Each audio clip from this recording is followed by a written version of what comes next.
Happy third birthday, all of us. My name is Dani Hardy, and I'm an All of Us sister coming to you from Arkansas. And it is such a joy for me to get to celebrate this wonderful community full of people who are determined to stand firm in the knowledge of the faithfulness of God through rhythms of remembrance. And it's an honor for me to get to celebrate this third birthday with all of you, with all of us, and our lead content creator here at All of Us, Rachel Wade, someone who I just personally adore so very much. And I just want to say, Rach, I'm for you and all of us, and I am cheering loud for you today and always. Family, when Rachel reached out to me to share about the number 3, she asked me to just consider the number 3 and to download with all of you what it was that God spoke to me. And I knew immediately that this scripture was what I wanted to share from because it's been an important scripture in my life. And it's from John 21, and it's the few verses where Jesus is intentional to reinstate Peter after Peter's denial of him before the crucifixion. So let's check it out in the Word. In John 21, starting in verse 15, when they had finished eating breakfast that Jesus prepared for the disciples, Jesus said to Simon Peter, "Simon, son of John, do you love me more than these?" "Yes, Lord," he said. "You know that I love you." Jesus said, "Feed my lambs." Again, Jesus said, "Simon, son of John, do you love me?" He answered, "Yes, Lord, you know that I love you." Jesus said, "Take care of my sheep." The third time he said to him, "Simon, son of John, do you love me?" Peter was hurt because Jesus asked him the third time, "Do you love me?" And he said, "Lord, you know all things. You know that I love you." Jesus said, "Feed my sheep." I pray that something in these verses speaks to you today, that God would use these verses to speak something, but I just want to pull out a few key points. I want to mention here that Jesus asked Peter those questions in front of the other disciples.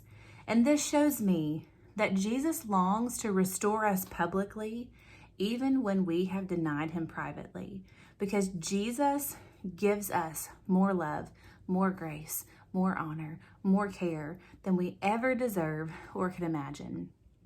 The second thing is that Jesus has a desire to reinstate us to a posture of surrender and service to him in spite of our greatest denial of him. It says in here that Peter was hurt because Jesus asked him 3 times, which surely for Peter reminded him of his greatest failure, denying Christ before the crucifixion. But friends, God isn't afraid to bring up to us our failure in order to highlight and accentuate the extent to which he forgives us and loves us.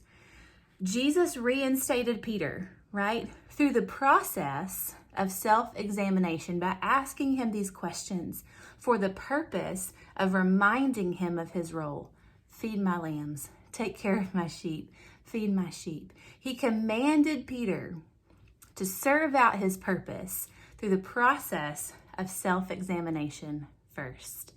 And lastly, Jesus has a desire for you, for me, for all of us to trust what he knows about us, not just what we know about us. Peter knew that he loved Jesus, but he displayed trust in Jesus's knowledge of him more so than his own knowledge of him by saying, "Lord, you know all things. You know that I love you." And something clicked for Peter, I believe, and something clicked for me in understanding this, that this wasn't just about Peter knowing that he loved Jesus. This was about Peter knowing that Jesus knew that Peter loved Jesus. And so there are times where we can't stand firm on what we believe about ourselves because of our flesh and our failures, but we can stand firm on the truth of what God knows about us. And that's what sticks out to me so much about this, is that in the midst of our greatest denial of him, that a heart that is in love with Jesus will come back to him through the wooing of the Waymaker, because it's just what he does. Jesus wanted Peter to trust that he, the Christ, always knew of Peter's love for him, even in the midst of his great denial of him. What Peter did wrong, Jesus made right in a threefold way. In the same way that what we've done wrong, Jesus made right on the third day. Our story does not end with the point of our denial. The story ends with the point of our reconcile to the Father. So all of us, family, I just wonder, what is God wanting to reinstate in you in this season of your life? I pray that you would allow God to speak purpose over you in a threefold way, and that you would allow him to remind you of your love for him and allow you to search your heart and know that your affection for him is steadfast. Come on, family. Let's keep going with the knowledge that not only do we love Jesus, but that he knows that we love him. Happy birthday, all of us. I hope that you will live loved because you already are.